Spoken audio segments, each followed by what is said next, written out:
nombre es Roberto Fernández Prini, soy químico, egresado de la UBA, de la Universidad de Buenos Aires. Mi especialidad es la físico-química dentro de la química y en particular muchas cosas vinculadas al tema de sustancias disueltas en agua, que es de gran importancia práctica, pero también de gran importancia teórica, dado que el agua tiene el papel para la vida y para el medio natural que tiene. De manera que he estado implicado en muchas investigaciones, trabajando también en la CONEA, en aspectos, en la Comisión Nacional de Energía Atómica, perdón, con sistemas como apoyo, como sistema científico de apoyo a los reactores de generación de electricidad, que trabajan justamente con agua, pesada, pero es agua, al fin y al cabo, y muchas propiedades que allí hacía falta conocer, porque se trabaja a temperaturas muy altas, digamos, para que estos calderas atómicas provean la energía que se necesita para mover las turbinas. Y eso fue muy importante en cierto momento porque disparó una línea de la que somos eventualmente hasta hoy prácticamente los que más la hemos desarrollado en el mundo. Es una pequeña área, pero es importante, que es la solubilidad de gases no reactivos, que no reaccionan en agua hasta temperaturas muy altas. Esto era necesario en el programa de los reactores nucleares porque a esas temperaturas trabajan los reactores nucleares, los de fisión, y por lo tanto era importante saber qué pasaba allí. De allí nos movimos a trabajar en sistemas en lo que se llama las cercanías del punto crítico, es decir, cuando uno eleva la temperatura de un líquido suficientemente, llega un momento en que el líquido y el vapor se convierten en una única fase. No hay diferencia entre el líquido y el vapor. Eso se llama punto crítico. Y en esas condiciones los fluidos se comportan de maneras muy, muy especiales, anómalas, distintas. Son muy susceptibles, es decir, que cualquier pequeña perturbación los hace cambiar muy bruscamente. Y en el interés nuestro, esto es algo que se utiliza en el método de extracción supercrítica, por ejemplo, para hacer café descafeinado, para la cerveza, etcétera, etcétera, para muchos procesos industriales. Nosotros lo hemos estudiado desde el punto de vista científico. Lo que le interesaba a CONEA es la parte práctica y nosotros hemos seguido avanzando en el tema de el comportamiento en las cercanías, le llamamos cuasi crítico, en las cercanías del punto crítico del agua. Y hemos conseguido desarrollar métodos de cálculo de los datos experimentales que hay a temperatura ambiente y extrapolarlos llevarlos hasta el punto crítico, con lo cual hemos cubierto un vacío bastante grande de información físico-química.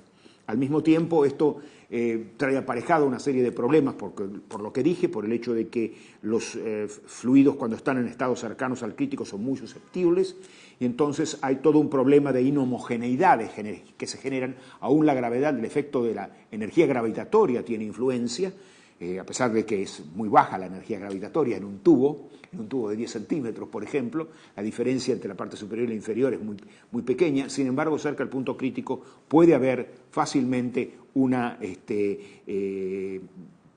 inhomogeneidad, es decir, que lo más liviano queda arriba y lo más pesado abajo, que complica las cosas bastante, y hemos dedicado mucho esfuerzo a averiguar cómo eso afecta a los distintos sistemas disueltos en agua, sólidos o gaseosos, y algunos líquidos también.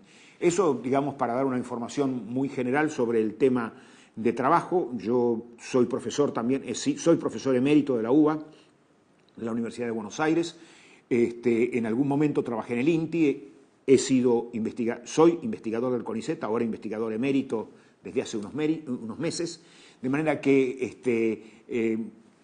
he cubierto en mi campo bastante, mi campo de trabajo como físico-químico, bastantes los temas que interesaban a las instituciones en las que estaba trabajando y que además eran un desafío científico.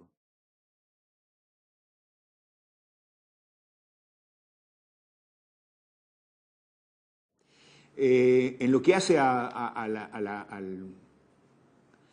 hecho de que yo me haya incorporado a la academia, que ha sido realmente un placer y un honor, las academias son muy importantes. Quien sabe, siempre nuestra academia está ambicionando ser, como creo que la mayoría, los organismos que deberían aconsejar a los gobiernos o a las autoridades, no digo los gobiernos, a las autoridades, sea el Poder Legislativo, sea el Poder Judicial, etcétera, etcétera, sobre los aspectos técnicos. No les cuento de lo que es la contaminación.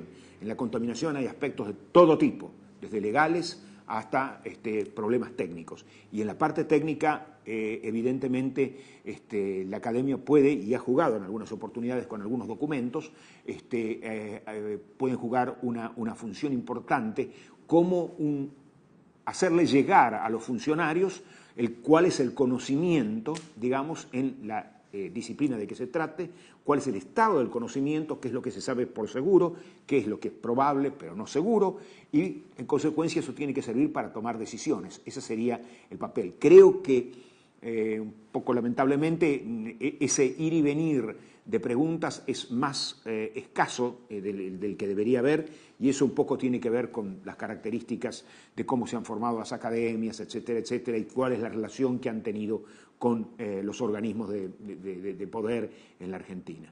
De manera que estar en la academia es un orgullo y permite justamente vincularse con colegas de áreas similares, en este caso las ciencias exactas, físicas y naturales, e intercambiar opiniones sobre temas que están bastante relacionados, aunque son distintos. De manera que yo creo que con eso más o menos es un resumen muy breve, digamos, de cuál es mi expectativa. Yo quisiera que, y muchos de los académicos, creo que todos, quisiéramos ser interrogados más veces por los organismos públicos, y creemos que esa es una función muy, muy importante de las academias, como lo es en la mayoría de los países del mundo. Digamos, los documentos de las academias sobre algún tipo de problema, por ejemplo, contaminación, son generalmente de un peso importante en la decisión que tome ese país sobre legislaciones, reglamentaciones, etcétera, de esa naturaleza.